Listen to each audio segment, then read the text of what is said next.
League of Legends is bad. No, but really, imagine playing this rotten, disgusting pile of assets that are supposed to represent a game. Just hearing the name of this quote-unquote game makes me shiver. If you like League of Legends, then you also probably like hitting your head on a wall for about 3 hours straight every day. Whenever you click the Find Match button, you pray to God that you'll change your mind and actually play a fun game. Characteristics. Charism.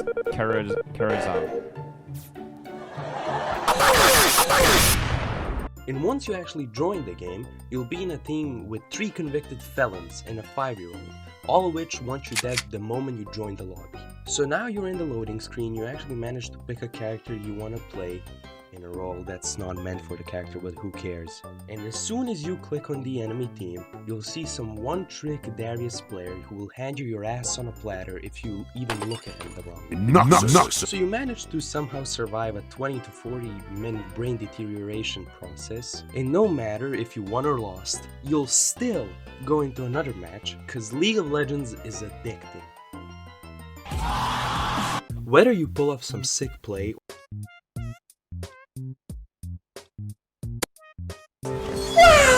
or just suffered through seeing your screen go gray for the 11th time in one game,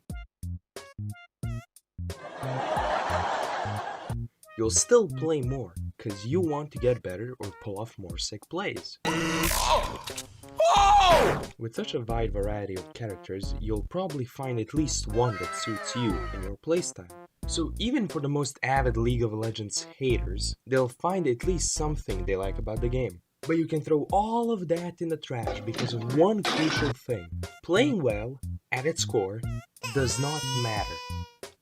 Unless you're playing with a full pre-made team of people you know. In an LCS game. Oh, no way, no way! He stole it! Are you kidding me? League of Legends is an RNG based game.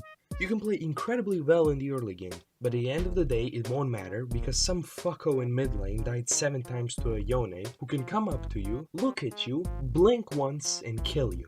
You can shoot him with an airstrike, but he will still survive and probably murder your entire team. Enemy pentakill. You might say this could be averted if you communicate well with your teammates, tell them to play safe and other such things. But when you do that, they'll call you 10 different insults in Polish. Even if you do manage to kill the now 27-0 Yone and somehow win the game, your reward will mean nothing because the next game you might not be able to carry as hard. Some people who play this game do it as a job, playing 13 games on average every single day. So imagine you're a single father working a 9-to-5 job. You come back home from work, your ex-wife won't stop annoying you through the phone, your kid's starving, so you decide to blow off some steam and play League of Legends. You lock in your favorite character and get absolutely shat on by some guy who has become a singular entity with his chair. Once the game's over, you'll feel more shit than you did before you play the game. So, in almost every single game, you'll be in a puddle of your own sweat trying to win because some guy dragged the whole team down with him because he fed a Master Yi who's just waiting for his next snack, that being you. Oh, and God forbid you pick a lesser known character because either A, you get yelled at immediately by your team, or B, they don't even know what your character does and call you an idiot anyway. What you have to understand is that there's 2 types of League players. The ones that are quiet and just want to have fun playing the game, and the ones that start molding at every mistake caused by anyone or anything. At some points, you just start doing /mute all and try to ignore the toxic players. But even then, the game's still punishing you for your teammates' mistakes, whether you like it or not. So there's games where all I can do is pray that my teammates know what they're doing because otherwise I just lose again and again and again and again and again. You noticing a pattern here? If you do somehow manage to play well and get an S at the end of the game, you'll get a chest from which you can get a skin for one of your champions. You can get some really cool skins for some of your favorite characters, or you can be like me and get skins for everyone except the champions you play. I believe. I believe. I believe. I believe. I believe. It's what I do, I believe. I believe. Oh my fucking god. There is another reward for getting an S though, and that's mastery tokens. If you play well enough, you can show off your mastery to everyone that's in a match with you, which makes that 1 million mastery Darius that much more frightening, or that 1 million mastery Yasuo more laughable. So is there a way to make a game of Summoner's Rift fun, while talking with your teammates and even winning games? Not really, unless you play with a friend.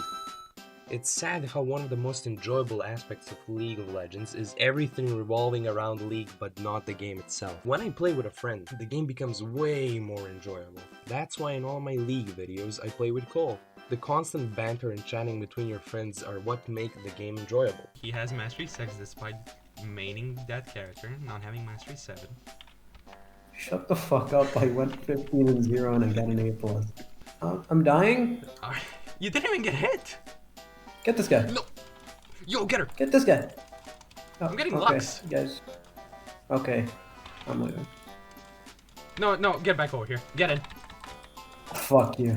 The thing is, if you strip the game of the gameplay, you're left with so many characters with their own lore and stories. I've spent hours upon hours reading into the world of Runeterra because I'm invested into the stories of these characters. Even if you like the champions but not League of Legends, Riot's actively branching out into different types of game genres, so there's a little bit for everyone. So going back to League, even though most of the matches you play can be utterly horrendous, you'll have games where everyone counts on you to carry, and if you do, you'll feel good. You'll feel like you've improved at the game, which will lead to more wins. But there's this very steep learning curve accompanied by the toxic player base that's ultimately what I feel like makes many new players look at League with disgust. When I first started playing, the friends that I played with already were decent at the game, so I picked up a lot of things from them. But if you are completely new to the MOBA genre, and if you want to get into League by yourself, it won't be a fun experience. Without watching a few hundred YouTube videos or reading hundreds of guides, the game is hard to get into it as a new player. That coupled with everyone yelling at you for not knowing what over 150 characters do is a big red flag for many people. At the end of the day, if you manage to find a friend who is insane as you and wants to play League of Legends, you'll have a good time. You'll maybe even see the thousands of talented artists and content creators in the community. Make fun new builds and team comps with your friends. And in the end, all that matters is you have fun in your own way. Nah, just kidding, the game sucks.